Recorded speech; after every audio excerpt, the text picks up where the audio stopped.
Hey, salut Kiki. Ouais, je suis même pas encore prêt, guette ça. Qu'est-ce qu'on va faire aujourd'hui? Un petit tuto débutant RC.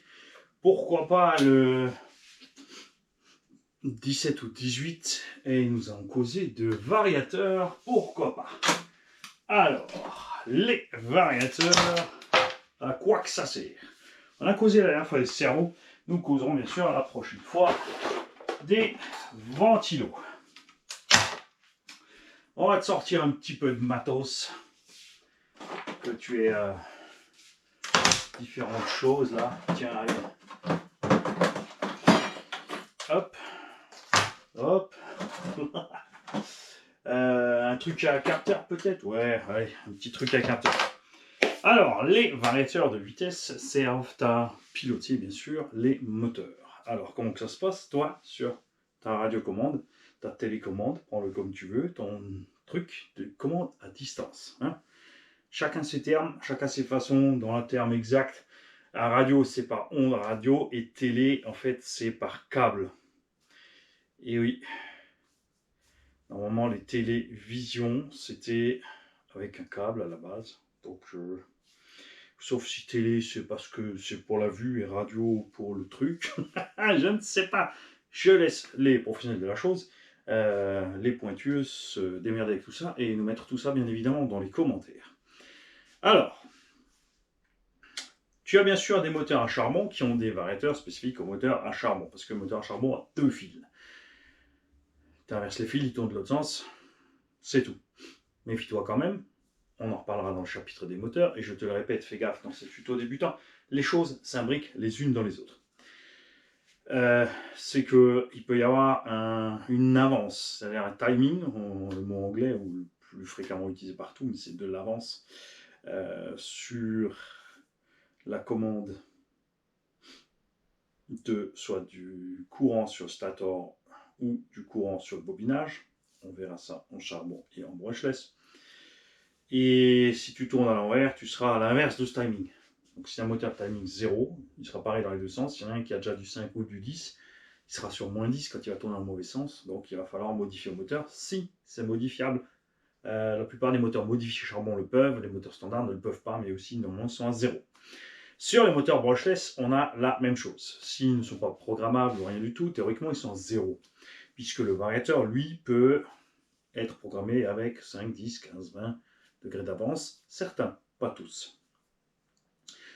Le sens de rotation en brushless, il y a 3 câbles.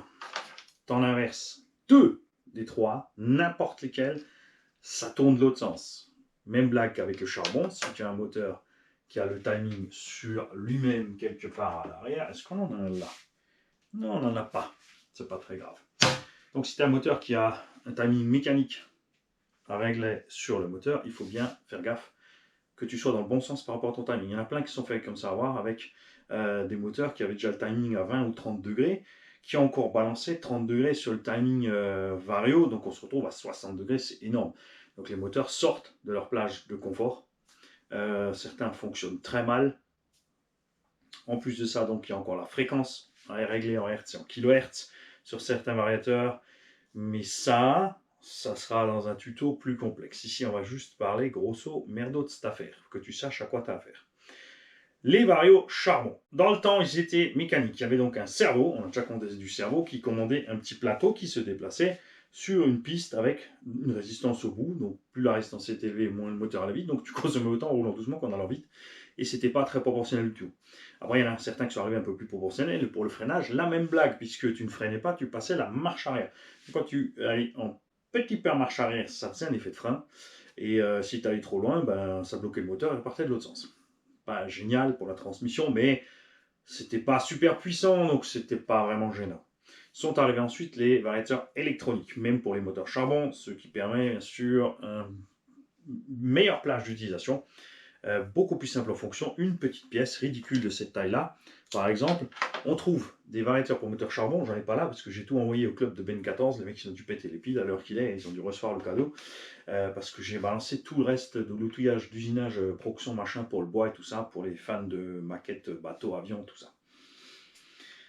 Euh, J'espère qu'ils l'ont réussi, qu'ils l'ont reçu, et que ça va leur servir. Et bien sûr, tous les petits combos charbon, les crawlers, tout ça pour les petits hauts du club. Alors, ces varios charbon, beaucoup plus simple. Hein. Là aussi, tu trouves tout ce que tu veux. Il faut savoir que la plupart des pièces que tu retrouves sur certains engins rebadgés ici à 25 ou 30 euros, les variateurs charbon, tu trouves des variateurs charbon sur AliExpress en Chine et ils sont fiables. Entre 6 et 11 euros. Jusqu'à des gros varios charbon, d'accord? Tu trouves à 15 ou 20 euros des varios charbon pour des crawlers jusqu'à 4S. Après, en charbon, il faut beaucoup d'ampères, c'est des moteurs très très gourmands. Tu leur donnes beaucoup de courant et ils en restituent pas beaucoup en performance, c'est bien le problème du charbon. Donc, ce qui nous intéresse, nous, le brushless. Là, on est beaucoup plus performant, tu peux avoir toutes les tailles, 2S, 3S, 4S, 6S, 8 et 12. Et, bouge pas, 22 et 24S. La plupart du temps, ça se présente sous cette forme-là. Donc, c'est un petit carré, un petit rectangle, tu vois. Ça, c'est un 3S, ça, c'est un 4S, 6S, 8S, donc différentes tailles. Il y a des 6S qui sont gros comme ça, et des 4S qui sont gros comme ça. Ça, c'est relativement compact pour un 6S par contre. Ça, c'est par exemple compact pour un 12S. Voilà. Il y en a pour toutes les tailles et tous les poids. Au départ, t'en trouvais plein qui n'étaient pas du tout étanches, mais alors zéro, même la brume leur posait problème. Obi-Wan, les premiers étaient arrivés avec des trucs splash-proof, donc ça résistait pas à la flotte, mais il y avait un petit joint dedans, et franchement ça se passait déjà bien. On roulait même quand il pleuvait avec ces trucs-là sans problème. Et maintenant la plupart sont étanches. Les plus et les moins sont très simples entre l'étanche et le pas étanche, c'est que le totalement étanche est noyé dans une résine. Quoi que ce soit qui t'arrive à l'intérieur de ce vario, tu n'arriveras plus jamais à l'atteindre. Les varios qui ne sont pas étanches, vous pouvez les démonter, changer un seul des deux étages à l'intérieur, parce qu'on a un étage de commande et un étage de puissance en général, même des fois 3, parce qu'il y a encore le bec séparé dessus. Donc les platines étaient imbriquées les unes dans les autres.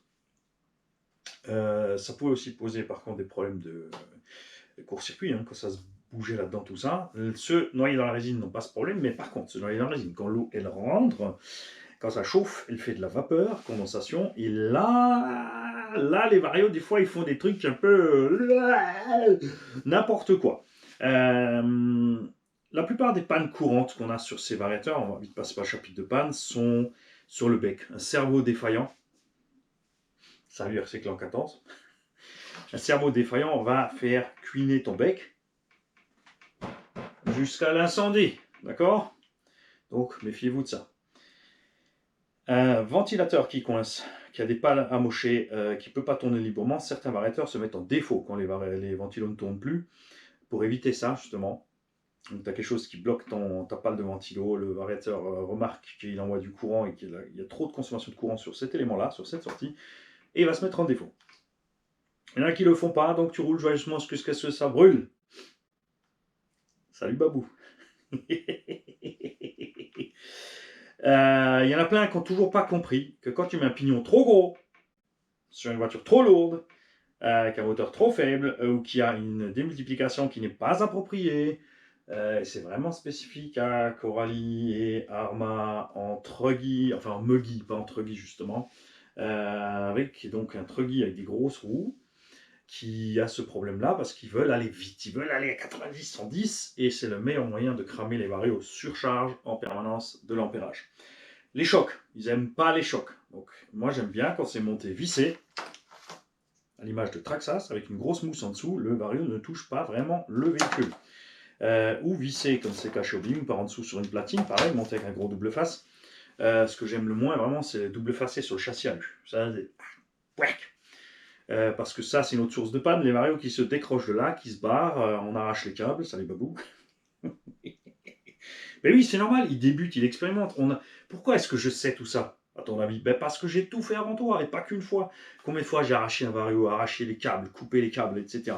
Donc, ne te perds pas dans les pannes, Mani, concentration. Les câbles qui passent dans la couronne, si la transmission n'est pas fermée, les câbles qui se touchent, les soudures qui lâchent, les câbles de commande qui s'arrachent, mauvais contact sur les câbles de commande, ça fait aussi des bizarreries, et ces satanés interrupteurs marche-arrêt de merde, pas dire autrement. Ceux-là sont énormes, absolument pas pratiques à fixer. Ouais, tu peux imprimer un truc 3D. Alors, j'ai encore fabriqué un truc pour fixer ils s'étaient pas foutus de faire, tu vois, intégrer là, une petite plaque et le machin dessus. Ça sert à rien. Tu vas aller où avec ton câble? Il y en a qui ont des câbles de 15 000 km pour les interrupteurs on-off, mais c'est pareil. Il y a des variantes. Il y en a qui ont une petite vis, mais il faut le support qui va avec. Ça, donc tu peux pas le monter partout non plus. Ce serait tellement plus simple qu'ils fassent tous un truc tout générique, tout con comme ça. Après, moi je suis carrément pour le pas de bouton. Pas d'interrupteur, marche arrière, basta. Tu branches, c'est allumé, tu débranches, c'est éteint. Comme ça, et pas de blague. Ah, excuse-toi, Mani. Non, si. Je suis à la maison. C'est vrai. Bon. Alors, j'en étais où dans tout ça? Les câbles. Et ça, c'est maintenant, il y a des pannes aussi spécifiques à ceux qui vont trop là. Alors, il y a des gens qui utilisent les RC dans des conditions normales, c'est-à-dire qu'ils ont acheté une voiture pour rouler sur leurs roues. Donc, ils n'y vont pas trop fort, jamais trop à fond, doux sur le freinage, ralentissent sur les bosses, les sauts, les machins. Ça, c'est la vraie utilisation pour ces machines. Eux, ils ont raison. Nous, on fait n'importe quoi. Les sauts égale des chocs. Les sauts égale des câbles qui se baladent, des cosses qui s'arrachent, des mauvais contacts. Donc, étincelle, étincelle, étincelle, étincelle. Au moment où ça s'écarte, il y a à chaque fois un arc électrique. Surtension égale un défaut du vario. Les condos qui prennent des coups dans la tronche, c'est ça, les condensateurs qui vont fumer, exploser carrément. Les ventilos donc bloqués, câbles arrachés. Tout ce genre de choses à gogo. Et si tu as suivi maintenant, nous allons reprendre là où on était avec ce que tu donnes comme ordre au variateur. Tu donnes un ordre avec la radio. Donc tu passes d'une liaison méca sur une information à distance. Donc dans notre cas, ce sont des gigahertz. Certains roulent encore en mégahertz. À un moment, ils vont bien comprendre qu'il faut s'arrêter avec ça. Il y a des engins qui sont commandés, oui, effectivement, si tu es sur ton téléphone pour des petits drones, par le Wi-Fi ou le Bluetooth. Donc, liaison méca à information électronique. Transit dans l'air. Ça, ce serait vraiment un tuto expert à faire. Arrive au récepteur. Le récepteur donne le signal au variateur de vitesse, appelé en anglais communément l'abréviation ESC. Electronic Speed Controller. Donc, variateur de vitesse électronique. Le VVE, si tu veux en français. Lui, il va donner les impulsions nécessaires sur le câble. Pourquoi il y en a 3? Parce que nous avons à l'intérieur de ce moteur, ça tu verras dans l'épisode moteur, donc patiente, garde des choses en mémoire, prends des notes. 3 bobinages A, B, C. Dans le cas que je t'ai dit tout à l'heure d'un moteur sans capteur, donc qui n'a pas une petite prise comme ça, ou une prise de ce genre, il y a peut-être encore d'autres modèles qui existent entre temps. Moi, en général, on voit ceux-là, et ça, c'est relativement neuf maintenant.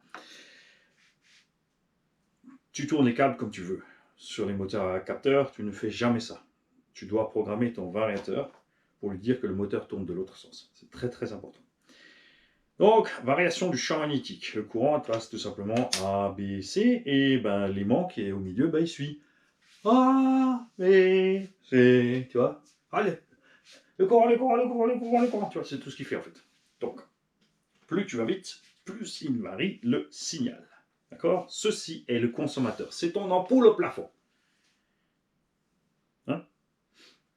Donc, si cette ampoule est moins balèze que la commande, il n'arrivera jamais rien à la commande et jamais rien à la batterie.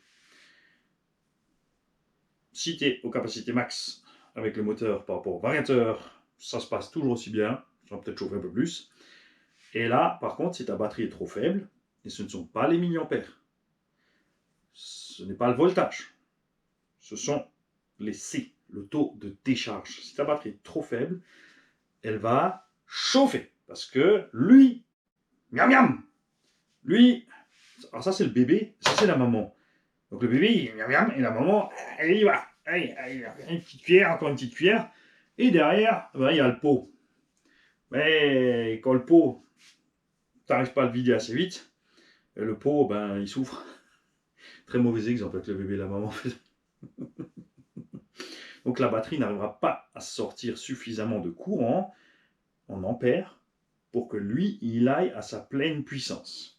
Là, le variateur va commencer à chauffer. Idem si tes câbles sont trop petits ou tes prises trop petites ou ne passent pas assez de courant. Tu auras une augmentation globale de la température de l'ensemble qui va arriver des choses critiques pour le variateur et la batterie qui risque de gonfler et faire pop. Si ta batterie, quoi qu'il en soit, est beaucoup plus balèze, on te dit que tu peux mettre une batterie de 50C sur ton ensemble et toi tu vas mettre une batterie de 300C. Eh bien, pas de problème, puisque le courant à aucun moment n'est poussé dans le variateur qui lui gonfle. Je peux pas, il y a trop. Et boum, il explose. Non. Et il va pas non plus faire aller le moteur plus vite parce que dégage le courant. Rien du tout. T'en fais pas. La batterie, tu peux mettre la plus balèze qui soit parce que qui peut le plus peut le moins. Lui, il consomme le courant, lui, il distribue. C'est tout. Il prend là, il donne là. Donc si tu as une merde ici ou une merde là, au milieu, c'est lui qui mange. Si tu as une merde, comme je te l'ai dit, pas assez puissant, trop puissant ici, lui tranquille, lui tranquille, lui tranquille. C'est la meilleure façon de faire. Beaucoup de C sur la batterie, un variateur assez costaud et un moteur raisonnable. Là, tu as la paix. Et quand tu commences à chercher les limites des choses, comme je te disais dans les Muggy et Truggy où ils mettent absolument des pignons de 13 parce qu'ils vont rouler à 110 sortis de la boîte, que les utilisateurs ne comprennent absolument pas ça, et ben, ils fument les varios ou ils claquent les lipos. Beaucoup de constructeurs vont te dire, si tu changes de prise, il n'y a plus de garantie. Alors, il y a une loi en France qui dit quand même que si tu changes la prise d'un appareil électronique ou électrique, ça n'influe pas sur la garantie. Mais, il parle d'un frigo, d'une télé, où tu as une prise qui prend le courant. D'accord? Et il parle d'un truc qui est biphasé, c'est-à-dire en courant en plus alternatif, donc tu branches comme ci ou comme ça, ton frigo il va fonctionner, il ne va pas tourner à l'envers, ton frigo et ta lumière va pas, ton ampoule ne va pas aspirer la lumière qui reste dans la pièce et tu vas te retrouver dans le noir total en plein jour quand tu allumes la lumière. Ça ne marche pas comme ça. Alors que là, si tu changes tes pôles et tu branches ta batterie, il y a plein de variateurs, surtout avant, qui faisaient... Maintenant, on a des sécurités dessus, de plus en plus, mais pas sur tous. Et ça, c'est un piège. Les gens vont dire, ah mais c'est bon, j'ai une sécurité, ils vont brancher et paf dans ta gueule. Donc faites bien attention que ce soit toujours bien branché. Donc le plus simple est toujours bien sûr d'avoir les prises adéquates entre variateur et batterie, EC5 sur EC5, DIN sur DIN, XT90 sur XT90, etc., etc. Nous on fait des fois des bricolages où on va te brancher une EC5 batterie dans un vario EC5. Tu vois bien qu'il y a un sens, on a ces plats en O0, et que, tiens c'est bizarre, regarde, c'est relativement pareil. Donc tu peux faire ça. Mais c'est pas l'idéal parce que mauvais contact et parce que tu peux toucher à l'envers. Salut Babou. Les batteries de Warthog se souviennent de toi. C'est un épisode spécial débutant. Évidemment, Babou est débutant. Et t'inquiète pas, hein, on se moque pas de toi. Comme je te l'ai dit, du matos, on en a cramé à la pelle longtemps avant toi, tu vois. Et la preuve qu'on n'est pas beaucoup plus avancé, c'est que ça nous arrive encore de cramer du matos et qu'on n'est pas assez bon en communication pour faire en sorte que ça n'arrive plus aux autres sans arrêt. Ce que je déteste le plus, petite parenthèse, ce sont les prises PK5 utilisées en compétition. Ça, pour moi, c'est du grand n'importe quoi et ça devrait être banni. Tu as une prise qui se balade là, une prise qui se balade là. Ça, c'est le moins, ça, c'est le plus. Ouais. Et si tu inverses au niveau de la batterie, parce que ça rentre dans la batterie, ça se branche dans la batterie, donc c'est un petit zizi qui rentre dans le petit trou-trou, et tu peux inverser. Il n'y a aucun moyen, il n'y a pas de détrompeur, il n'y a rien. Il n'y a que visuel, c'est écrit plus ou moins, il y a des batteries qui sont à l'inverse, donc par réflexe boom, ce genre de choses. Faites très attention avec ces batteries, et j'ai croisé personne, vraiment personne. J'en ai croisé des gens, croyez-moi, qui roulent avec ces prises, et à tous demander, mais pourquoi tu fais ça? Ose me dire que tu n'as jamais cramé un vario ou une lipo. Tous m'ont répondu, ouais, ça m'est arrivé. Alors, il y a certains qui ont dit, ouais, mais faut être concentré quand on fait un truc. Ça va t'arriver, t'inquiète pas. D'accord? C'est tellement plus simple d'avoir une prise avec un détrompeur. S'ils veulent faire ça, alors qu'ils mettent donc des prises intégrées aux batteries, comme ça, tu direct, tu ne peux pas te tromper. Surtout dans le stress de la compète, et tu vas aller vite, et machin, et bidule. Bien. Les variateurs.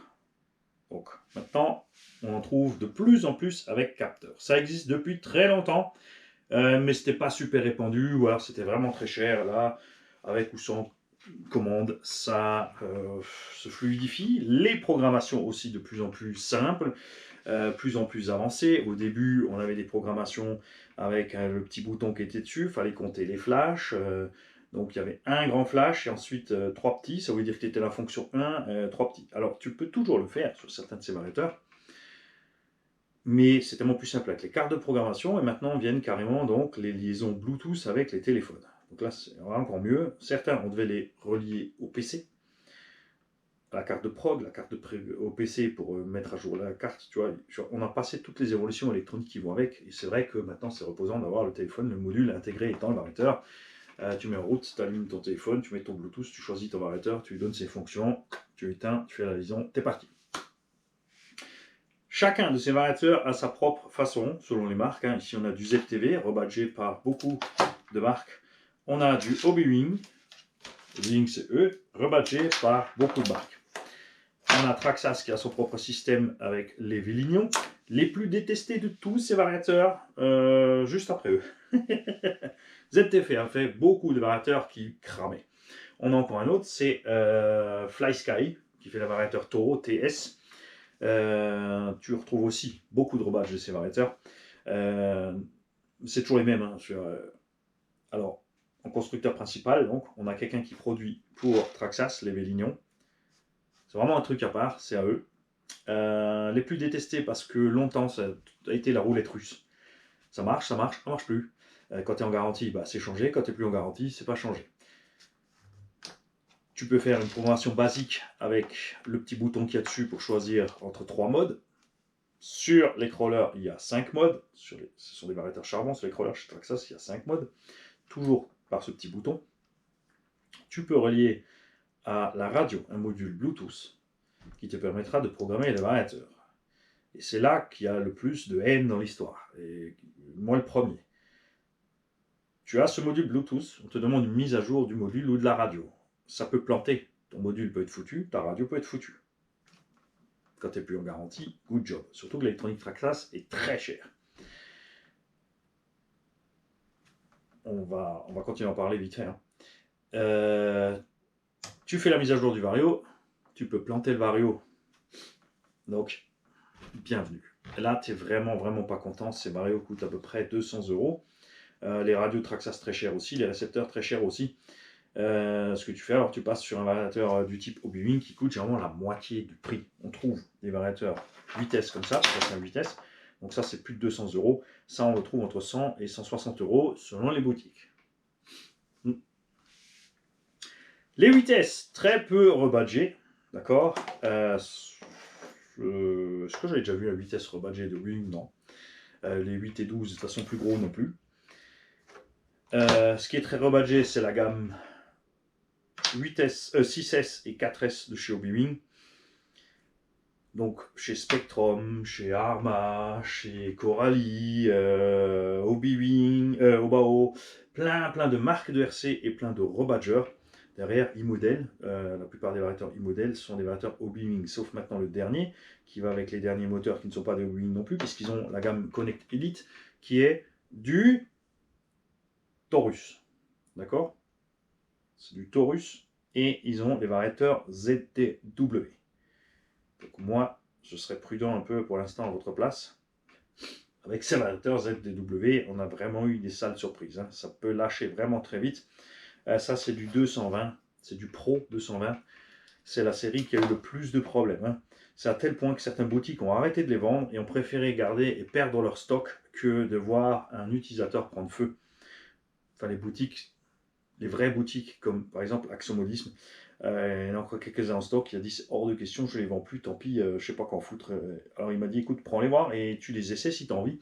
Et on en a essayé un, il a fumé. On a essayé le deuxième, il marchait même pas. Il y en a un là dans le Kagama qui fait un peu ce qu'il veut. Tu lâches les gaz, tu veux freiner, il claque la marche arrière. Il y en a un qui a survécu, donc qui marche super bien par contre. C'est dans le K4S qu'on a mis en 6 là. Il m'en reste un ici que je vais utiliser avec ce moteur ZTW. Alors il est badgé ZTW, mais pareil, c'est pas un ZTW. Vu la cloche avant, c'est aussi un Taurus tout simplement. Quoique le système de capteur derrière, c'est pas Taurus. Bref, il y a du méli-mélo partout. y a 4 ou 5 grands constructeurs, les autres ne font que rebadger. Après, chacun fait ses prix, à toi de voir ce que tu veux. Il y a des couleurs qui varient, hein, tu vois, je veux dire, eux, ils vont faire tout noir, et le rebadge va être noir et orange. Il y en a qui sont fous de noir et orange, donc ils veulent du noir et du orange partout. Il y a même les prises qui sont passées en orange. Coralie fait le variateur en rouge. Le vario du Coralie qui est excellent, qui est un Obeaming Max 8. Très bon vario, très fiable. Selon les séries de variateurs, tu as des réglages qui changent. Au départ, on avait un réglage de timing, un réglage de cut-off en voltage, par exemple chez Obeaming. Maintenant, ils ont viré le timing. Enfin, sur la série Max, il n'y a pas de timing réglable. Donc, on ne sait pas s'il est en fait variable automatiquement sans qu'on puisse influer. C'est-à-dire qu'il part à 0 degré selon ce que tu fais à ta gâchette. Il va balancer plus ou moins 20-25 degrés pour l'accélération et arriver au max ou quand le moteur va commencer à chauffer. Si tu as un moteur avec une sonde de température et que tu as une sonde de température sur le vario qui n'est pas là, ce qu'ils la font pas chez Obeaming. Mais si tu as le capteur, oui. Mais c'est un capteur, tu peux choisir. Tu vois. On ne sait pas en fait ce qu'ils ont fait. En tout cas, ça marche.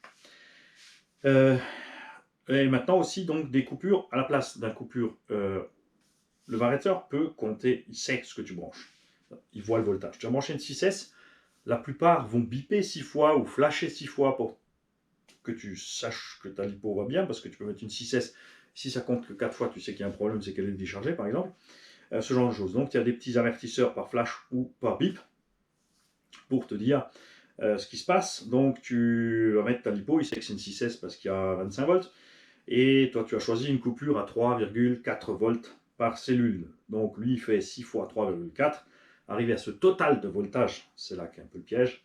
Arrivé à ce total de voltage, le variateur va s'arrêter et te dire que la batterie est vide. Mais, et oui, mais, dans ce genre de cas, il peut arriver, bien sûr, qu'une cellule soit dans une position critique et les autres aillent bien, et lui, il ne le sait pas, puisqu'il ne voit que le total. Donc, tu as un élément de ta lipo qui va chauffer et ça va partir en tout.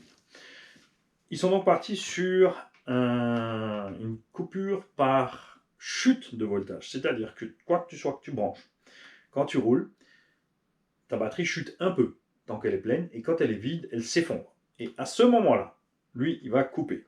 Donc, il va couper plus vite, même si qu'une cellule est foireuse. Mais tous ces varios ne savent pas. Aucun de ces varios sur cette table ne sait ce qui se passe avec chaque cellule. Il n'y a que un qui fait ça, c'est MGM Compro, c'est le Vario 14S, 12 à 14S, où tu peux brancher l'équilibreur LiPo sur ton variateur, et le variateur connaît le voltage de chaque cellule. Il voit donc s'il y en a une qui s'effondre plus que les autres, et il voit les variations de voltage, et il peut donc gérer les choses mieux et s'arrêter à temps de ta lipo. Mais t'en fais pas, ce genre de système est relativement fiable. On te conseille toujours la même chose. Pour une fois, tout le monde est d'accord, c'est de mettre tes coupures toujours au maximum. Donc, quand tu as une réglage par voltage chez Obeaming, tu peux monter à 3-4. Quand c'est par chute de voltage, tu peux mettre bas, moyen ou élevé. La différence est simple. La coupure élevée, à moindre chute, il va couper. Donc, si tu mets des lipos qui ne sont pas assez balèzes par rapport à ton moteur, tu as un moteur très gourmand, tu as mis un gros pignon, et tu as mis une lipo de merde, parce que tu as économisé au mauvais endroit. Et ben, tu vas rouler 5 minutes et ça va couper. Quand tu as des batteries de super bonne qualité, on te dit que tu peux aller sur bas. Perso, j'ai jamais fait plus bas que médium. Aller sur bas, c'est vraiment, là, il faut vraiment des super lipos où il faut être en finale, en compétition. Tu joues ta vie, tu joues ton avenir en sponsoring et le budget sur les 5 prochaines années, puisque comme dans tous les sports, ce que gagnent les joueurs, ils ne vont pas le gagner jusqu'à la retraite. Hein. C'est un certain pic de leur carrière et cet argent doit suffire jusqu'au bout. D'accord ? Ou pour prévoir d'autres choses après. Donc là, eux, ils vont descendre ça. S'ils ont un cut-off au voltage, ils vont virer le cut-off parce que tu peux le mettre sur off. C'est très très dangereux, mais il faut ce qu'il faut. Dans certains cas, pour finir. D'accord ? Comment tu sais quel vario faut utiliser? Bah, c'est pas bien compliqué. En général, quand tu achètes un RTR, tu as un combo défini. Si tu achètes les choses séparément, il faut faire attention au spec. Si tu vas prendre un moteur, par exemple en 36-50, donc 36 x 50 ou 36 x 60, ce sont ces dimensions en millimètres, il Il y a des fabricants, on verra aussi dans l'épisode moteur, qui font autre chose. Ils appellent ça du 14-15, 14-12. L'autre, il va appeler ça du chez TP Power, c'est encore autrement. Enfin, chaque fabricant, bien sûr, ses mesures. Donc, il consomme tant et tant, et qui peut prendre tant et tant de tours. Il faut bien sûr que ton variateur, c'est un moteur, on va te dire que ce moteur est dédié à 3S. Donc, tu vas chercher dans la gamme de Vario 3S le truc qui correspond. C'est un moteur qui consomme 60 ampères. Tu prends un Vario qui encaisse 60 ampères. Et t'es parti, tout va bien. Évidemment, tu peux aussi utiliser le moteur de 60 ampères sur un Vario de 120 qui prend 4S et ne mettre que 3S sur ce variateur. Et tout ira bien aussi. Tu peux aussi mettre ce mini moteur sur un maxi Vario comme ça. Ça fonctionnera aussi. Ce qui ne fonctionnera jamais, c'est l'inverse. C'est de te dire, tiens, je vais prendre ce variateur et j'ai ce moteur, je vais mettre ça ensemble. Et là, c'est Mimi, c'est Rara, c'est la même merde. Le variateur, il va faire. Donc, il est important que tu aies les specs de ton variateur. Il est important que tu aies les specs de ton moteur. Je ne vais pas te faire un cours ici de taille, poids de l'engin, taille des moteurs, machin bidule, pour savoir quel moteur il faut mettre et quel vario qui va avec. Si tu es débutant, le plus simple est toujours d'acheter un ensemble déjà prêt, après avoir demandé plusieurs personnes. Tu peux demander moi, dans les commentaires, tu peux demander sur les forums, tu peux demander bien sûr dans la boutique où tu vas acheter ton matériel. Hein, ça c'est sûr. Si tu as 36 000 versions, ben, tu reviens vers moi. Pas parce que je sais mieux, mais parce que je sais pourquoi le vendeur va te dire ça, je sais pourquoi sur le forum on va te dire ça, et je sais pourquoi le gars qui monte l'occasion, il va te dire vas-y ça parce qu'il veut te vendre ton combo occasion dans la boutique, il va peut-être vendre son combo qu'il a en stock, ou un combo qui n'est pas surpuissant par rapport à ta machine pour pas tout exploser, parce que nous dans le loisir bien sûr, ce qu'on aime c'est surmotoriser. Mettre trop de puissance, d'accord? Mucho volto, grosso moto, et des fois on pousse les choses un peu trop loin et on oublie que la voiture est faite pour rouler sur ses 4 pneus. Et voilà. Quoi qu'il en soit, donc les variateurs pas étanches, tu roules pas dans la brume ou quand il pleut. Les variateurs splash-proof, tu roules quand il pleut un peu. Les waterproof, tu peux rouler quand il roule beaucoup. Et dans tous les cas, tu veux pas d'emmerde, et ben tu évites l'eau. Alors quand on te dit waterproof, ça ne veut pas dire que ça peut plonger dans l'eau. Waterproof, pour eux, ça veut dire que tu peux utiliser, voilà, il vient de pleuvoir, la pelouse est mouillée, il y a 2-3 flacounettes sur la piste, ça va bien. Évidemment, si tu fais ce que nous on a fait au Val d'Argent, rouler dans sac flotte et machin bidule, tu dois être conscient que ton variateur peut crever. De tous ceux qui l'ont fait, on a eu de la chance, personne n'a eu d'emmerde. Ils sont rentrés, ils ont rincé ça à l'eau claire, laissé sécher, et c'est très important. Si ça prend l'eau, dans une mesure où ton variateur a un défaut à cause de l'eau, la première chose qui cause défaut, c'est souvent là. C'est l'eau qui s'est agglutinée dans la prise du récepteur. D'accord? Mais quoi qu'il en soit, quand tu as un petit problème de faux contact ou de mauvais fonctionnement après une session dans la flotte, n'essaie pas sur le terrain de t'en sortir. Tu laisses tomber. Ta session est morte, tu rentres chez toi, tu démontes ton variateur, tu démontes tout ce que tu peux enlever du boîtier. Et le truc le plus con du monde, un décapeur thermique réglable. Un four à 50 degrés. 50 degrés, il ne va rien se passer. Aucun câble ne va cuire, aucune gaine thermo ne va rétrécir. Tu mets ton four à 50-60 degrés, tu laisses ça tranquille au milieu pendant une demi-heure, voire une heure. C'est la température de fonctionnement de ces variateurs, pour être bien clair avec vous, est de 80 degrés, c'est optimal.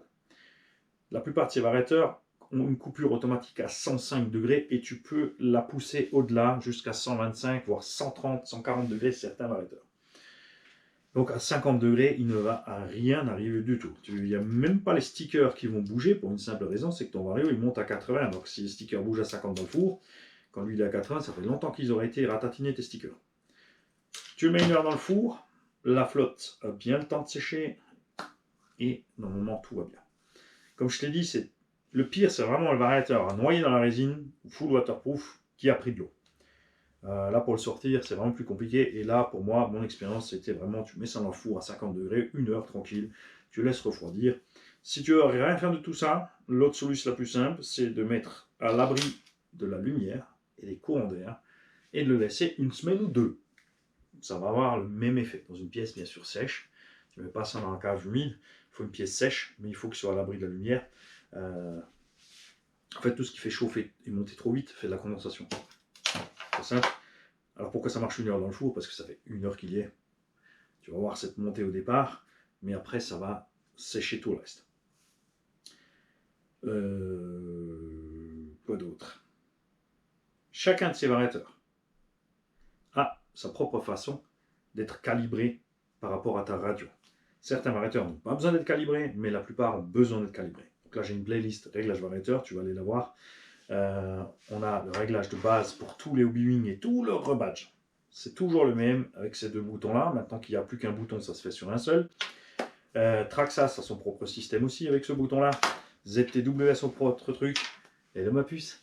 Et Castle, eux, c'est avec la radio. C'est un truc qui fait un peu peur, c'est qu'il faut mettre plein gaz à la radio, il faut brancher ton vario, il faut l'allumer, et tu attends qu'il chante. Et là, les gens ont peur parce qu'ils se disent, mais il va foutre le camp. Donc dans tous les cas, quand tu fais une programmation vario, et surtout un calibrage, première chose à faire, si c'est facile à faire, tu enlèves le pignon moteur, parce qu'il te faut le moteur branché, puisqu'il émet un son. Les sons que font les variateurs viennent des moteurs. C'est pas le vario qui bip, c'est le moteur qui bip en fait. Ils font chanter par variation du champ magnétique. Ça va ma puce? Oui. Tu as faim? J'en ai pas pour longtemps. Et je mets tout. Donc, il te faut le bip. Donc si tu peux, tu enlèves le pignon moteur. Si c'est trop compliqué d'enlever le pignon moteur, tu n'hésites pas à enlever les roues, tout simplement. Poser ton véhicule quelque part, tu enlèves les roues, tu fais bien sûr gaffe que rien ne puisse se prendre dans les pièces en mouvement pendant que tu travailles dessus pour faire ton calibrage. Pareil quand tu fais ta programmation. Hein, et quand tu fais tes essais aussi, tu fais tes essais à vide sans les roues d'abord, après tu mets tes roues, tu fais tes petits essais. Je peux que te déconseiller bien sûr de mettre gaz à fond en l'air.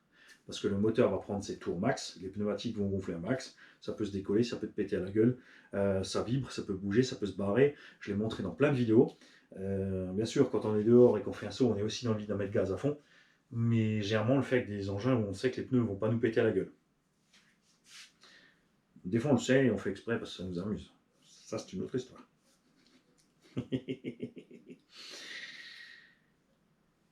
Il y a des constructeurs, comme ils savent, des constructeurs de RC, comme ils savent que les fabricants de vario n'ont pas prévu de patte de fixation. Ça, c'est le petit plus chez Spektrum. Il y a plein de choses qui nous énervent, ça on aime bien. Chez Spektrum, ce que j'aime pas, c'est que le matos a été dégradé par rapport au hobby-wing d'origine. Et on a des becs beaucoup plus fragiles et pas mal d'ennuis aussi sur ça, et les ventilos. Ça fonctionne bien, je suis pas grand fan. Les variateurs hobby-wing en eux-mêmes de la marque hobby-wing, je suis content. Le rebadge Coralie, je suis content aussi. Je suis pas content des rebadges utilisés dans Obao, les anciennes Hobbytech, là ça s'est amélioré. Et d'autres, pareil, qui ont été dégradés. Donc plein de fonctions réglables, ça a coupé, je sais pas, quand je parle, d'un coup il coupe. Pourtant, j'ai pas fait O-O-an. Ça a marché, tu vois, j'ai O-O-an, ça ne suffit pas pour couper, donc il faut vraiment toute la phrase. Mais on sait pas, comme ça, des fois, prout, elle te coupe à la gueule. Donc, j'en étais où? Les variateurs hobby-wing qui reste la gamme la plus sûre, la plus fiable. Alors, toujours encore les moins chers. Alors, on ne parle pas des variateurs plus évolués vers la compétition, les variateurs de base.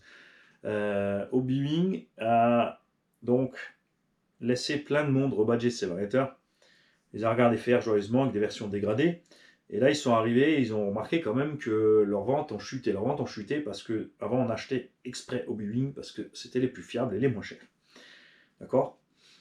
Ensuite, ils ont commencé à être rebadgés par les constructeurs, même des varios de meilleure qualité, hein, comme le variateur Toro chez Coralie. Et donc, leurs ventes propres à eux-mêmes ont chuté un petit peu. Et ce qu'ils ont fait, donc ils ont sorti une nouvelle série de variateurs Quick Run, pour notre plus grand plaisir, qui reprend les éléments qui ont fait la réussite de l'ensemble. Pas trop cher, pas trop encombrant, pas trop lourd, super fiable. Du coup, on peut revenir un petit peu par eux. Parce qu'on a essayé plein de détours. Hein. On a découvert les variateurs ZTW, les FlySky, les Surpass et d'autres. Et on s'est aperçu que chaque fois, de tous ces varios, il y avait des choses qui n'allaient pas, qui buguaient, la durée de vie, la fiabilité. Alors même si le variateur était 10-15 € moins cher, comme tu venais de changer de système, il faut aussi la carte de programmation avec 20 balles. Donc ton premier vario n'est pas moins cher que ton hobby-wing. Donc tu as déjà peut-être dans un de tes véhicules de série une de tes marques comme Obao par exemple, Obao te livre la carte de programmation avec sur plein de modèles. Donc tu as déjà une carte Obi-Wan, tu as déjà un Vario Obi-Wan, ou un Connect ou un Spectrum avec sa carte. Et du coup, des fois, c'est pas moins cher de racheter la même chose. La carte la plus répandue chez Obi-Wan, c'est celle-ci. Elle ressemble à ça. Elle est badgée T2M, Connect, Obao, Team Magic, Team Asso, tout ce que tu veux, HPI. Ce qui change, ce sont les descriptifs ici. Mais ça, tu t'en tamponnes en fait. Une fois que tu as une carte, tu peux faire tous les variables Obi-Wan et leur badge qui fonctionnent avec cette carte. Bien évidemment, il y a des variables Obi-Wan qui ne fonctionnent pas avec cette carte. Et ils ont besoin d'une carte plus complexe qui ressemble à ceci. Ça encore, c'est la ZTW. Par exemple. Tu vois, celle-là. Et comme dit, les toutes dernières versions, eux, se passent de ça puisqu'ils passent sur le téléphone. Et ensuite, ce que tu dois changer, c'est le tableau. Donc tu prends le tableau de la marque de ton variateur, donc Connect, Obao, Team Magic. Fonction 1, eux ils te disent c'est ça, fonction 2 c'est ça. Donc le 1 s'affiche ici, donc tu sais que tu es sur la fonction 1, donc tu ne regardes pas ça. Tu regardes ce que le 1 est dans ta notice. Donc le 1 ici ça va être marche avant-arrière, le 1 chez l'autre ça va être le frein. Ce qui n'est pas le cas. Finalement la fonction 1 est toujours la même. C'est un exemple bien précis pour que tu comprennes.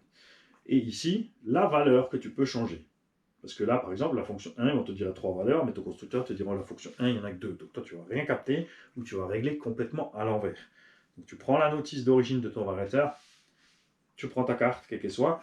Tu vois, ici, c'est là, j'ai écrit dessus à la main pour les fonctions d'un autre variateur. J'ai plusieurs stickers de libre avec les autres fonctions.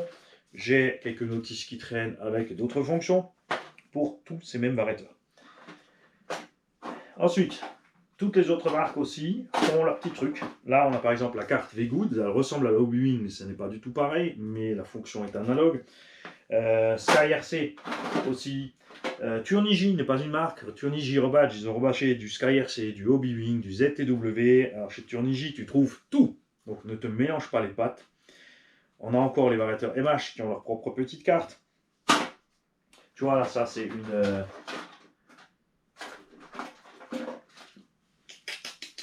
Connect, tu vois, un jaune, mais on est d'accord que c'est bien la même que je viens de te montrer avant.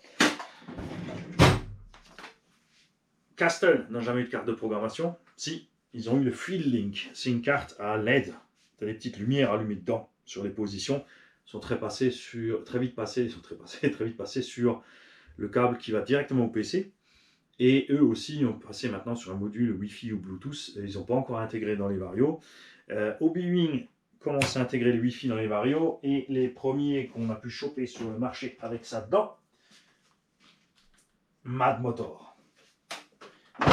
Il y a des nouvelles marques qui vont débouler prochainement chez Action Mobilisme en 6, en 8S pour voir, qu'on va tester. Il y a bien sûr les variateurs, tout ce qui est variateur de compétition. Ici, on a une chaîne de loisirs. Donc, je n'ai pas vraiment l'utilité. C'est vrai que j'ai quand même du Castle qu'on peut utiliser en compétition. J'ai certains varios Obi-Wan qu'on peut utiliser déjà en entrée de compétition, où j'avais déjà du X et 8+, par exemple, pour entrer en compétition. Mais ça s'arrête là. Ce n'est pas des marques spécifiques. On a plein de choses. Hein. On a des rebadgers français, on a des Américains, des machins, des LRP, Orca, qu'est-ce qu'on a encore, Nosram et LRP font la même chose en général. Savoir que Nosram au départ étaient les fabricants des toutes premières versions de Traxxas. C'était même du Nosram dans le véhicule. Après ils ont changé les carcasses. Alors je ne sais pas si c'est encore le constructeur qui fait Nosram et LRP qui continue à faire les Vélignons. On n'en sait rien, c'est vraiment un système d'exploitation séparé. Il n'y a pas de carte de programmation, pas de truc. C'est le seul vario qui a un autodiag dessus. Il te dit quand les batteries sont vides, quand il a surchauffé. Et le A, c'est pour surcharge en ampères. Il a une prise diagnostique, mais tu peux rien en faire. C'est le constructeur qui en fait quelque chose. Quand tu remontes quelque chose en garantie chez Traxxas, ils peuvent te dire « Hey, c'est ta faute. On a regardé, tu as des surcharges en ampères après des montées en régime brutal. » Et ça, c'est quoi? C'est je suis en l'air, je fais 3 flips, j'atterris, bah, je bloque les roues et je suis encore à fond sur les gaz. Et là, le vario, boum, il bloque, il se met en sécu et toi, t'es coincé. On a des variateurs qui intègrent des sécurités maintenant à la surcharge. Donc le variateur s'arrête un coup. Il te dit, je suis pas content, il s'arrête. Tu insistes 2-3 fois, il coupe, carrément il s'éteint, tu es obligé d'aller le rallumer. Donc protection à l'inversion des câbles. Sur certains, cela toujours pas. On a des anti-étincelles intégrées, ça c'est très important. À partir de 8S, je dirais à partir de 6S, même déjà 6S. Très apprécié chez Hobby le fait qu'il y ait de quoi empêcher l'étincelle quand tu branches ta lipo en 6S, 8S, 12S. Et d'autres en 8S n'ont toujours pas ça, donc notamment Traxxas et Castle. Au moment où tu branches la prise, pac, une grosse étincelle, donc sur tension. À l'époque, on n'avait pas de prise anti-étincelle, donc on utilisait des condos soudés à côté pour il fallait brancher un petit fil, brancher le principal, débrancher le petit fil. Tout ceci maintenant, on n'en a plus besoin grâce aux prises anti-étincelle. N'hésitez pas à vous en servir si vous avez des doutes.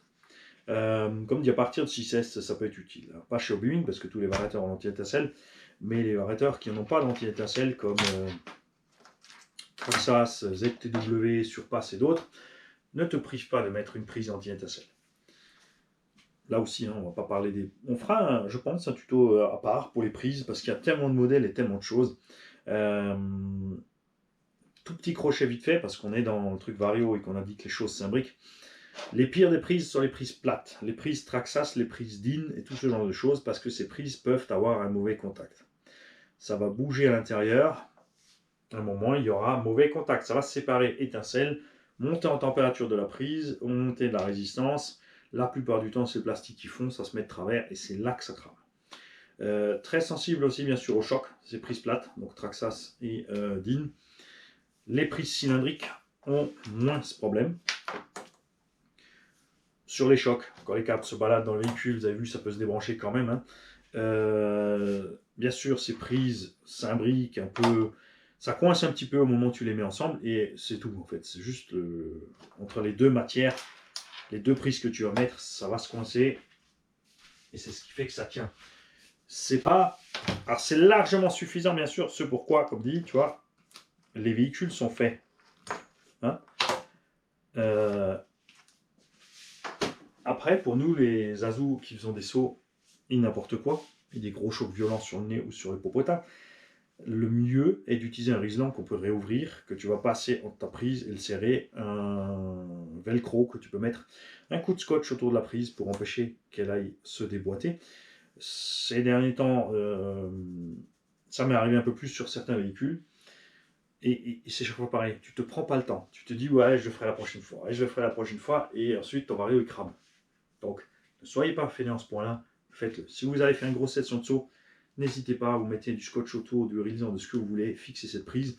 Ce qui serait bien sûr bien, c'est qu'un constructeur nous fasse des prises. Tamiya, version 200 ampères. Des prises avec un loquet. Tu les cliques ensemble, il faut presser pour l'ouvrir. Ça serait le top. Vraiment. Pour qu'on ait la paix. Donc le choix des prises incombe à chacun d'entre vous. Côté moteur, on a des varios qui ont des câbles avec des prises au bout, donc de différentes tailles, 3 mm 5, 4 mm, 4 mm 5, 5 mm, 5, 5, 6, 6, 5, et ça va comme ça jusqu'à 7 ou 8. Donc, te plante pas entre l'achat de ton moteur et ton vario sur les prises. Si tu ne sais pas souder, si tu sais souder, c'est pas un problème. Tu coupes, tu soudes, basta. Pour ce qui est des prises et de l'histoire des garanties, moi, tu vois, je mets quand même mes autres prises et ensuite, quand j'ai un problème de garantie, ben, je sors ma prise, je ressoude proprement ma prise d'origine et t'envoie quand même en garantie. 100% de réussite à ce jour.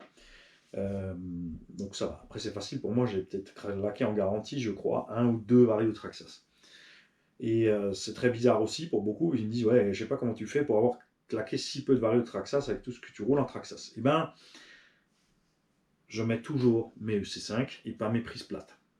Est-ce que ça vient de là? On n'en sait rien. Est-ce que c'est la chance? On n'en sait rien. J'ai l'habitude aussi, vous avez vu, et ça c'est aussi quelque chose qui fait du mal au vario. Quand je suis en l'air et que mes roues tournent très vite, je touche un petit peu le frein. Un petit peu, genre. Tu vois, pas comme ça. C'est, je suis là et je fais ça. D'accord? Je touche ma gâchette de frein. Je ralentis mes roues, pas trop vite, sinon mon véhicule se déséquilibre, sauf si je veux le déséquilibrer. Et au moment d'arriver au sol, j'ai tout lâché. Donc le moteur s'est arrêté, les roues se sont arrêtées, le véhicule tombe inerte au sol, j'attends le rebond et je repars. Il y en a plein, au moment où ils tapent, ils veulent partir. Ça aussi, sur tension, choc mortel pour le vario, tout ça c'est pas bon. Tout ça c'est pas bon. Il y a des varios qui ont des prises intégré là. Donc c'est le moteur qui a des câbles plus longs. Parce que je t'en ai là. Forcément, j'en ai là. Donc là, hop. Et qui se branche directement ici. Ça vient de plus en plus. Avant, on faisait plus ça. Le problème, bien sûr, c'est que tes câbles se baladent au milieu et tout comme tes câbles de batterie, ça peut se débrancher sur les chauffe. Donc, fixez-les bien, fixez-les pas trop fort. Je suis pas un grand fan de mettre des rillans partout, surtout pas serrés super forts qui peuvent pincer les câbles. Je préfère la petite bande velcro bien douce pour que tout soit ensemble. N'hésitez pas, quand ce sont des fiches bananes cylindriques, à, si besoin, s'il y a du jeu, les écarter en douceur pour que ça force bien au moment de le brancher, pour pas avoir de blagues.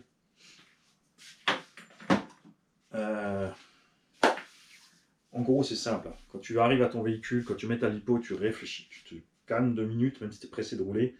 Tu regardes tes fiches, le rouge, le noir, le noir. Tu mets ensemble. Tu sais que tu vas sauter, faire le bourrin. Tu sécurises tes prises. Tu checkes tes prises moteur. Tu regardes si tout va bien. Tu regardes si aucun câble n'est prêt de quelque chose qui peut l'emporter et l'arracher. Si besoin, tu rajoutes du risan, du scotch, de ce que tu veux. Tu fais ta session en paix. Pour ce qui est des coupures aussi, au début, tes débutants, ceux qui roulent cool vont pas voir arriver les coupures. Et vont aussi couper très tard, parce que justement, ils ne tirent pas beaucoup de jus, donc le Vario va couper très tard. Mais comme ils n'ont pas tiré fort, ça pose pas de problème. Ceux qui roulent plus fort vont arriver des coupures beaucoup plus tôt, parce qu'ils consomment beaucoup plus, et que le Vario va capter directement la chute de tension, ou que la batterie va descendre trop loin. Mais ce qui va surtout se passer avec l'expérience, c'est que tu vas, et tu l'as vu sur les vidéos, par exemple avec Claude, il roule, et d'un coup il te dit « Ah, je vais aller changer ma batterie, ça va pas tarder à couper. » Parce qu'il sent que sa batterie est au bout. Il sent que le véhicule n'a plus les mêmes performances, les mêmes réactions à l'accès au freinage. Et là, il se dirige déjà vers les stands pour s'arrêter, pour ne pas tirer trop loin. Ce que je vous invite aussi tous à faire. Si vous avez un doute, arrêtez-vous plutôt que de rouler jusqu'au bout. Trimballez un petit testeur lipo. Allez au véhicule, branchez la prise d'équilibrage. Checkez vos lipos, surtout s'il y en a deux. Plus tu roules de lipo, 2 ou 4, et plus tu peux avoir des chances qu'une batterie ou une cellule dans une des batteries va morfler parce que le voltage total est tellement grand que le Vario ne sait pas du tout qu'une batterie est peut-être tombée, une cellule à 0. Toi, par contre, en tant que pilote, tu devrais le remarquer quand une est tombée à 0. Hein. Tu sens que c'est mou, qu'il se passe quelque chose. D'accord? Pour l'entretien, ne vous dites pas qu'il n'y a pas d'entretien. En dehors du fait de passer dans l'eau et la poussière et le sable, en admettant que tu roules toujours à un endroit propre, l'entretien d'un Vario se fait quand même. Tu dois régulièrement contrôler ton ventilo, parce que même si tu n'es pas dans des conditions extrêmes, à force de tourner, ça se déglingue là-dedans. C'est un palier, c'est un petit axe sur un palier. Des fois, c'est que du plastique, des fois, c'est une petite bague en laiton. Donc, il va commencer à mal fonctionner, il peut s'arrêter. Comme dit, tu contrôles tes connectiques. Si elles sont cylindriques, il faut les écarter. Si elles sont plates, tu regardes si elles n'ont pas de présence de petits impacts noirs ou mat. Ça, ce sont des courts-circuits, donc des étincelles. Il faut regarder ton câblage. On a déjà eu des variateurs niveau panne qui avaient donc des câbles brisés dans les gaines. Donc la gaine va bien, mais on voit qu'elle a été écrasée. Tu coupes ton câble, tu enlèves et tu vois qu'en fait ton câble à l'intérieur de la gaine est brisé. Donc pas de contact à ce niveau-là. Les prises qui peuvent se débrancher des récepteurs avec les chocs ou avoir des mauvais contacts. Là, c'est un peu plus compliqué à faire que ça tienne bien. Il faut les écraser un petit peu, mais délicatement. C'est vraiment tout rikiki. Il faut s'assurer que ça coince bien en fait dans le boîtier du récepteur.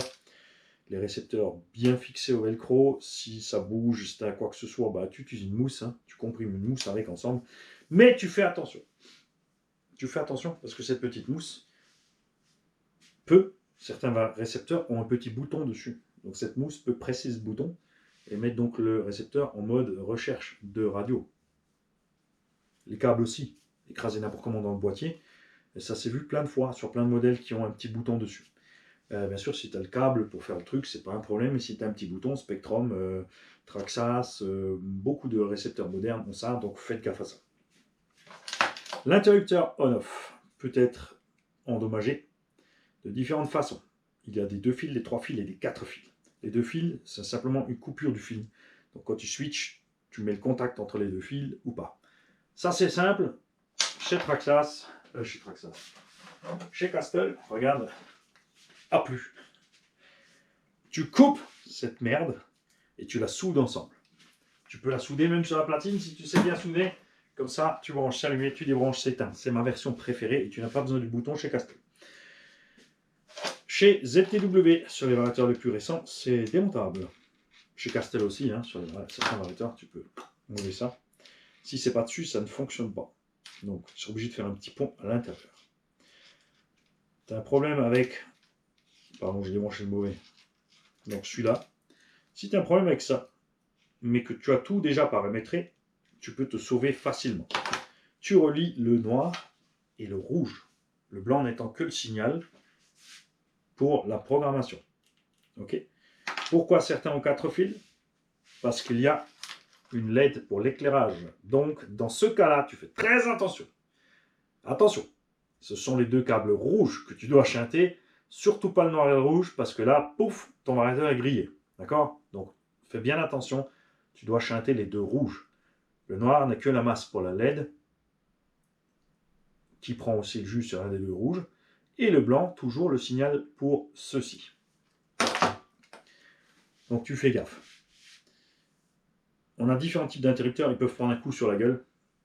Ils sont très sensibles à la flotte, parce que même si ton variateur est étanche et machin, ils n'ont pas prévu le bouton étanche. Donc le bouton a peut-être une petite protection.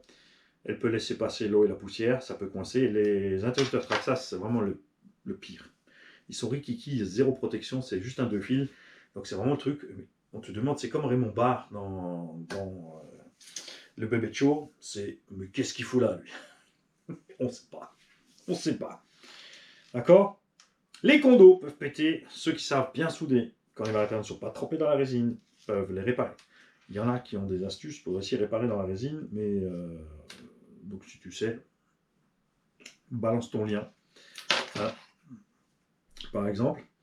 Donc, au niveau de l'entretien, contrôle des connectiques et du ventilateur. Si tu prends beaucoup de poussière, là aussi, encore raison de plus, pendant tes runs ou après tes runs, de checker s'il n'y a pas trop d'herbe, de poussière ou de petits cailloux qui vont bloquer ce ventilo de pale qui manque.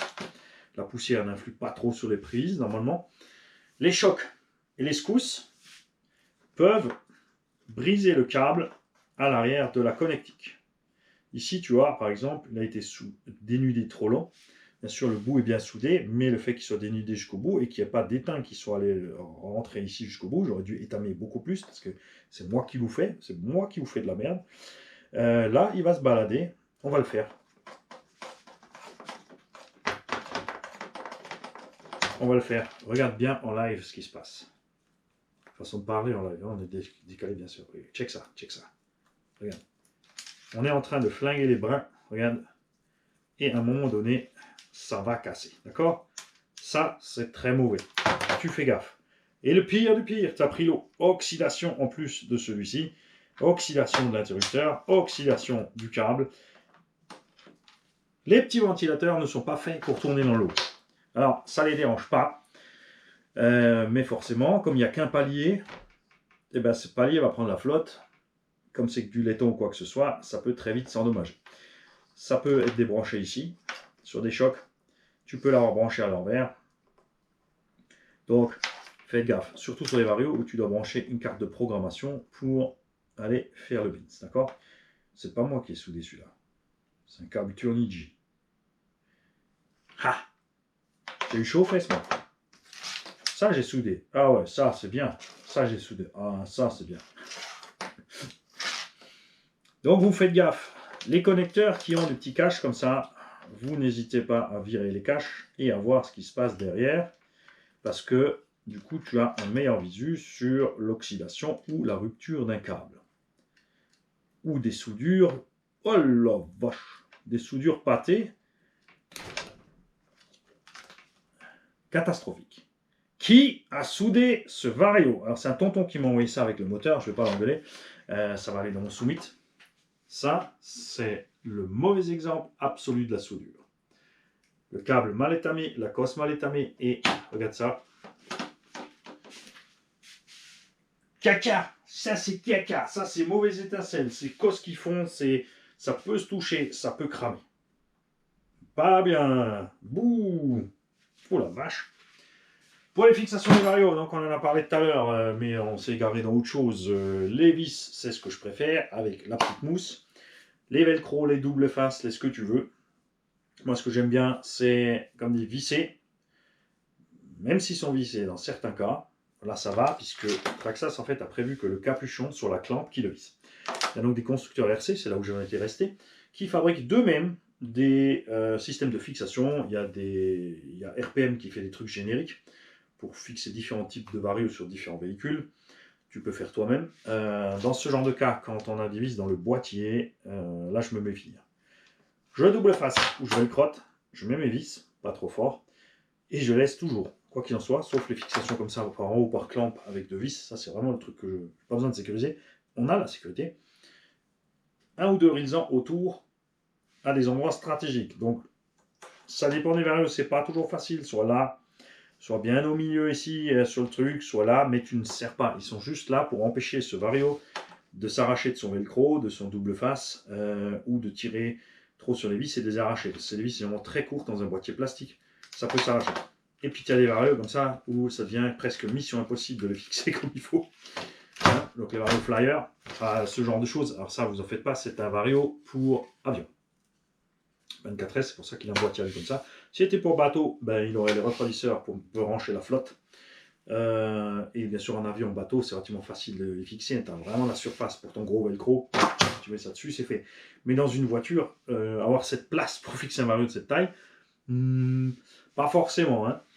Donc on attend impatiemment que Obi-Wan passe à la prochaine étape. C'est bien, maintenant ils ont fait du 12S de série, enfin.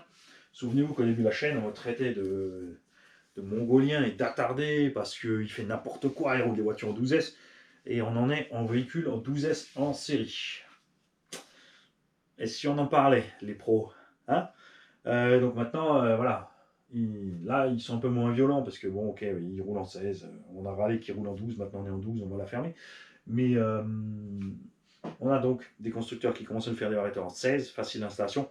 Mais moi, j'ai hâte qu'on trouve des variateurs jusqu'à 24S, facile d'installation. Pas pour mettre dans une 1/8e, hein, ça dépend du poids du véhicule, ce que tu en fais. Et petite parenthèse par là, toujours, ne croyez qu'il n'y a pas que plus de S égale plus de vitesse systématiquement. Oui, si tu as un véhicule que tu viens d'acheter, tu es débutant, tu as acheté un véhicule typique, bon, pas un slash BL2 forcément, mais Arma 3S. On te dit tu peux rouler en 2 pour débuter tranquille, ou tu peux rouler en 3. Et quand tu roules en 3, tu vas plus vite. Donc les gens croient que s'ils mettent 4S, ça va encore plus vite, 5S encore plus vite, 6S plus vite. Si tu laisses le même moteur, oui. Mais nous, on change les moteurs pour moins de câbles. Ça, c'était la petite parenthèse. Si tu te poses la question, là, en tombant sur ce tuto, on a aussi le tuto qui va bien avec ça. Donc, on a causé des interrupteurs, des prises, oxydation, saleté, entretien, câblage, les erreurs de branchement, de bien faire gaffe au sens quand tu as un variateur à capteur. Évidemment, quand tu as un capteur, tu fais encore gaffe dans tout ça, à ton câble de capteur et à tes prises de capteur. Ça, c'est traître. Ce sont des tout petits fils comme ceci. Tiens, performant. Regarde. Il y a un petit détrompeur et des toutes petites cosses. Et si tu fais n'importe quoi, tu peux faire toucher deux cosses, donc ton capteur va déconner grave. Ils peuvent être mal branchés, oxydés, et ton variateur va se mettre en défaut, voire ne plus fonctionner du tout, ou ne pas réussir à faire fonctionner comme il faut le moteur, ou tu peux même cramer un moteur parce que il va octer, il va faire bizarre, et toi, comme un neuneu, mais pourquoi il ne marche pas? Et boum, il va cramer. Donc, dans tous les cas, tu as un ventilateur ici qui ne fonctionne pas, tu t'arranges qu'il fonctionne. Si tu sais qu'il ne fonctionne pas, tu peux rouler un peu, mais quand le variateur coupe par surchauffe, tu t'arrêtes et tu le laisses refroidir. Variateur Castle, par exemple, en sécurité à la surchauffe, pas bout, et ne crame que quand on insiste lourdement. Quand tu as quelque chose qui radote, que ce soit le moteur ou le vario, tu ne sais pas, tu t'arrêtes. Surtout, tu n'insistes pas avec les gaz. Tu contrôles bien tout de A à Z. Donc, tu vas sortir ton moteur, voir si les câbles ne sont pas endommagés, voir si les prises sont bien, si ces prises sont bien, ou les prises ici. Jusqu'à là, tu vas réessayer. Si ça radote encore, ben, tu t'arrêtes. Ton run est foutu. N'insiste pas, tu vas cramer un truc. Et ça ne sert à rien de cramer un moteur parce qu'un vario est défaillant, parce qu'après, tu fais un combo entier. Ensuite, une fois à la maison, tu fais calmement ton diagnostic ou tu demandes de l'aide à quelqu'un qui peut te faire un diagnostic proprement si tu ne sais pas. Et insister sur les gaz, c'est toujours la pire des choses à faire dans le doute.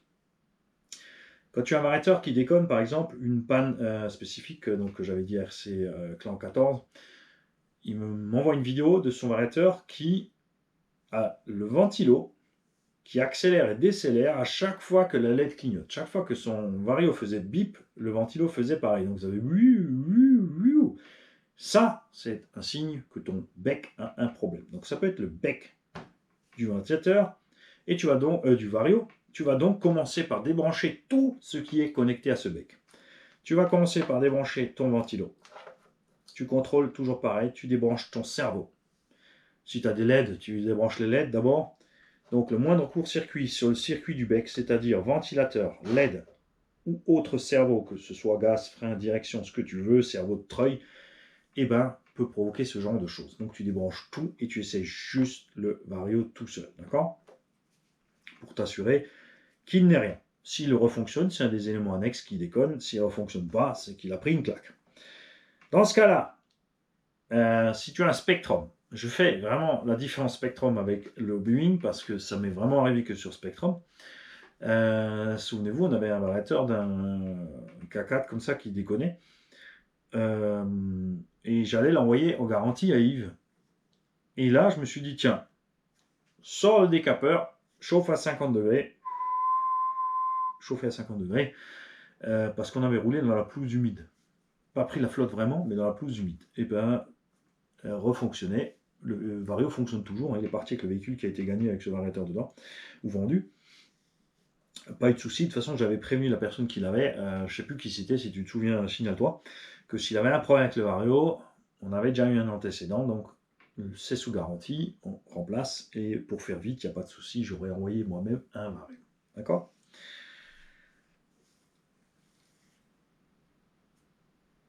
Tu n'oublies pas donc que pour la destruction du vario, le meilleur moyen, c'est de mettre un trop gros moteur, un pignon trop gros, tirer trop longtemps dessus quand il fait trop chaud, le noyer et ne jamais aller nettoyer et démonter le carter. Comme tu peux le constater, il y a des vis là-dessus et tu peux ouvrir ici et aller nettoyer proprement là-dedans. Tu peux atteindre tranquillement ton moteur, ton ventilo ici par là aussi. Les ventilos, tu peux les remplacer, oui, par des ventilateurs plus performants, parce qu'il y a des ventilateurs de même taille qui sont plus performants, qui ont des roulements, qui vont plus vite, pour ce genre de choses. Si tu es un peu limite avec la chauffe de ton engin, tu peux utiliser des condensateurs additionnels. Donc, les varios ont des condos intégrés. Mais des fois, les constructeurs économisent un petit peu là et n'en mettent pas trop. Comme là. Et du coup, certains rajoutent les condensateurs ici. Ceux-ci ne sont rajoutés que là à l'embase, donc ils font la même fonction de cela, c'est qu'ils font tampon sur l'utilisation électrique. Ça peut te sauver un vario. Si tu as un pack de condensateurs suffisamment balèze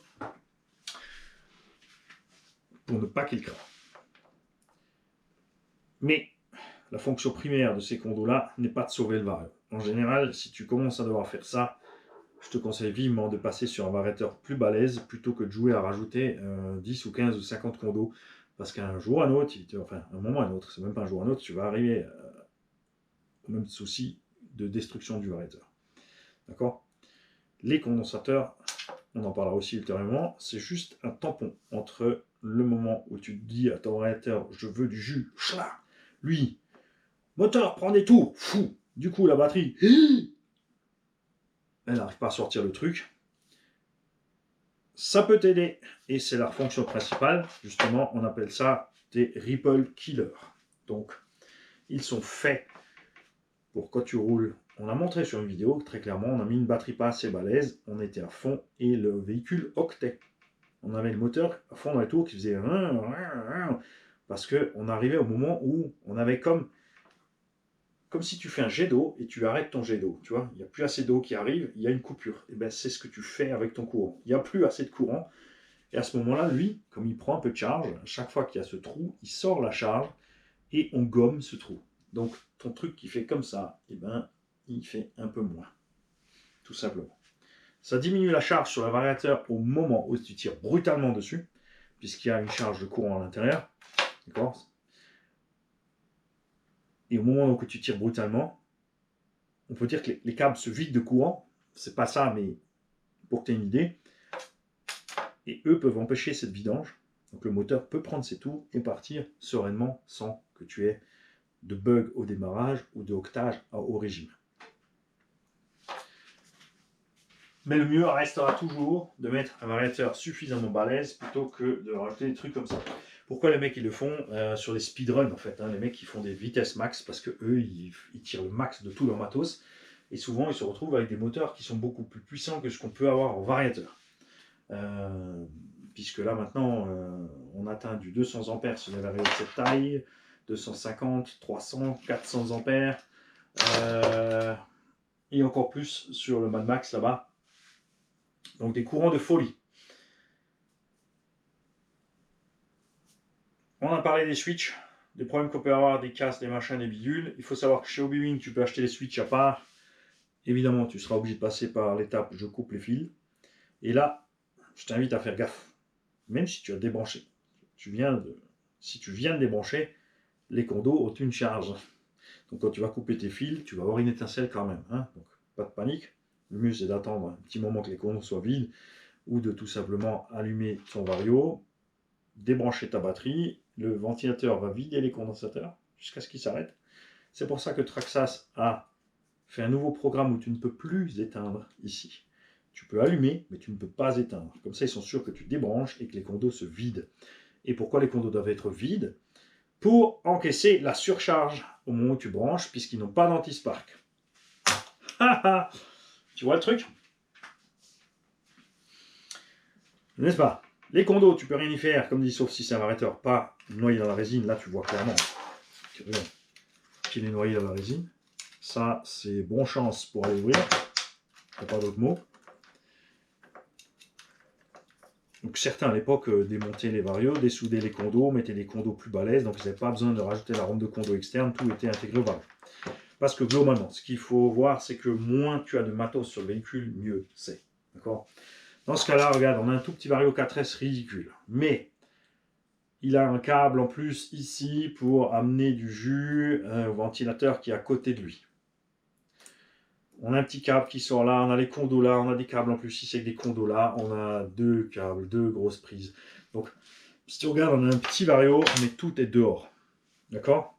Alors que ces varios-là sont plus gros, mais ils ont beaucoup plus de choses intégrées et beaucoup moins qui traînent autour. Moins il y en a qui traînent, mieux c'est. Plus c'est rangé, mieux c'est. Plus tes chemins de câbles sont propres, mieux c'est. Donc vous faites gaffe. D'accord à ça? Il y a des castles comme ça, c'est les spécialistes aussi. Ça, alors là, j'ai pas compris ce qu'ils ont bidouillé. On a un faisceau qui sort de là avec un câble en plus parce que tu peux commander une fonction annexe. C'est pas utile. Pourquoi? Parce que la plupart des radios maintenant peuvent être programmées pour piloter une fonction annexe. Donc on n'a vraiment plus besoin de trop de ça. On a un câble à part pour le ventilo qui sort de là, qui est branché ici. On a le câble de l'interrupteur qui sort de là. Et on a le câble du capteur qui sort de là, mais un adaptateur, parce qu'ils ne sont pas sortis tout de suite avec un câble standard. Tu vois, il y a un adaptateur sur le BINS, d'ailleurs il est là. Regarde. Donc tu te retrouves, tu vois, avec 1, 2, 3, 4 interconnecteurs. Plus il y a de connecteurs, moins c'est beau. Plus c'est direct, mieux c'est. Alors ils sont fiables, mais ça peut toujours poser problème de panne, tout ce genre de choses. Donc vous faites gaffe.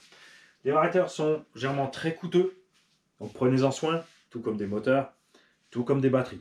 N'hésitez pas, comme dire, bien caler les batteries avec des mousses, des velcro, protégez-les.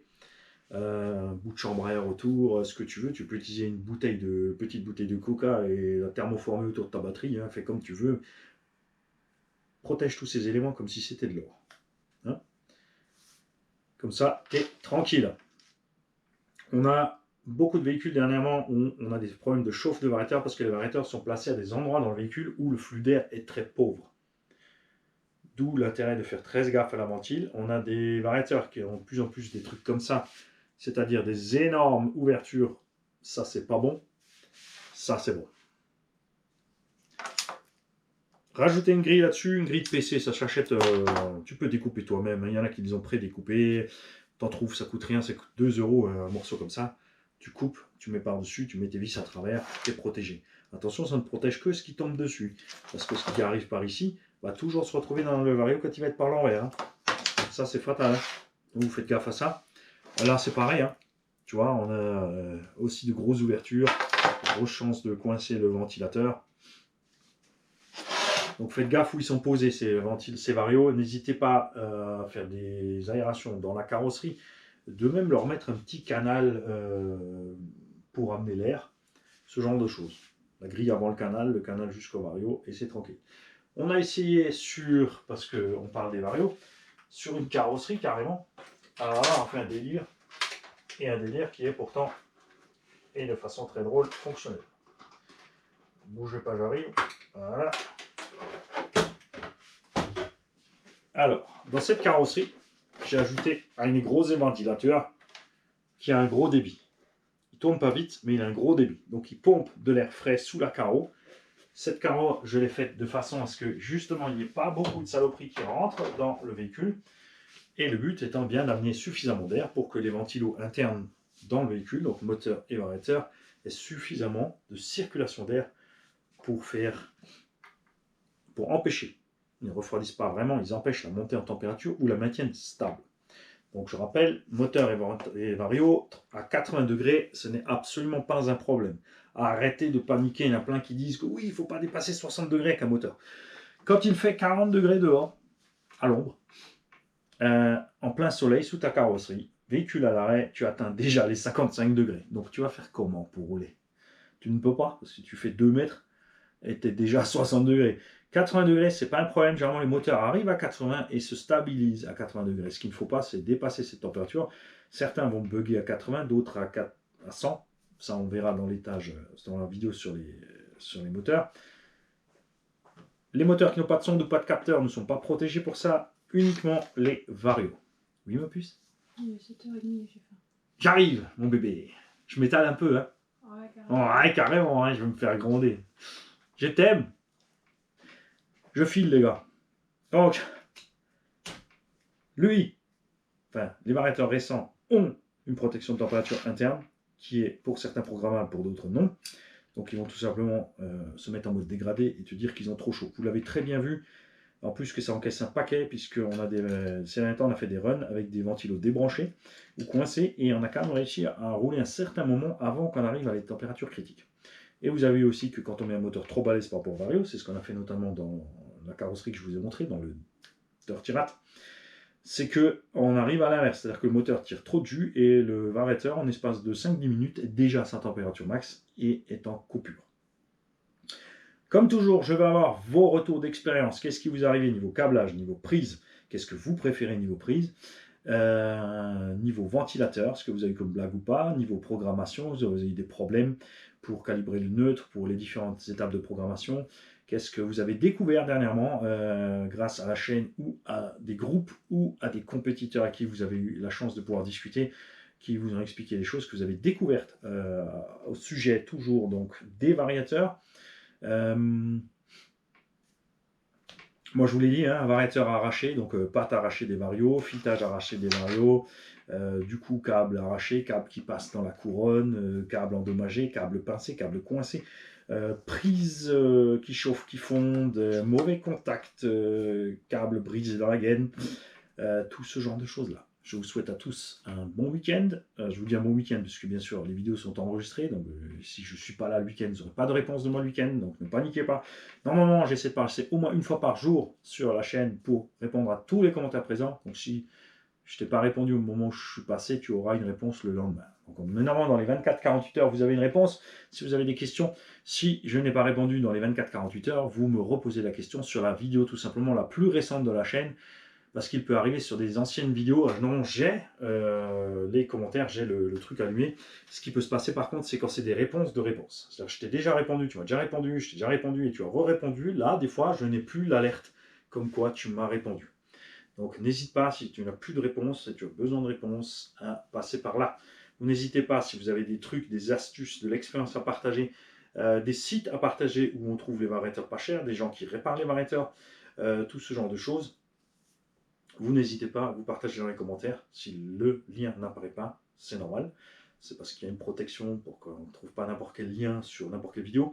Donc vous me dites, je t'envoie un lien, si j'arrive pas à le faire apparaître, vous me l'envoyez par mail et je l'intègre avec un commentaire à moi à la chaîne. Merci à tous ceux qui partagent, merci à tous ceux qui communiquent et qui font fonctionner tout ceci. Et merci à tous ceux qui n'ont pas peur de discuter, de poser des questions. Les commentaires sont là pour ça. Merci à tous ceux qui savent être patients justement à poser un commentaire et à attendre dans les 24 heures d'avoir une réponse, qui ne se précipitent pas sur tous les forums à balancer 25 questions dans 25 forums parce qu'ils veulent la réponse maintenant pour eux tout de suite, c'est très important. C'est une passion, c'est un plaisir. Si tu deviens speed, fais autre chose. Salut les gars.